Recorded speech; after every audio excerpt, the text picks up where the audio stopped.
Now that evacuation that we talked about of civilians and rebel fighters has begun in the Syrian city of Aleppo, and our Elliot Richardson brings us up to date. A large-scale evacuation of civilians and rebel fighters in eastern Aleppo.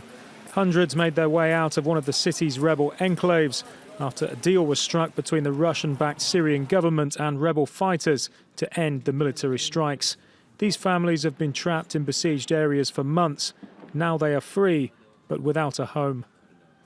A few hours earlier, Syrian army troops fired gunshots in a district of eastern Aleppo.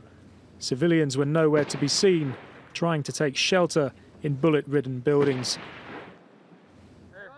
Fast forward a few hours, a row of green government buses lined up outside the city's Salaheddin district, one of the rebel-held areas, to evacuate civilians and fighters to government-held territories. We're now at the Salaheddin crossing near the Ramusa Bridge. There are 21 buses here, and they're on standby to evacuate the armed men and transport them to their destination. The agreement came amid global outrage after reports of dozens more deaths from strikes on Tuesday, with the UN under mounting pressure to broker a deal. Aleppo had been divided between the government-held west and rebel-controlled east for several years. More than 300,000 people have been killed in Aleppo since the Syrian conflict began in 2011, with millions made homeless.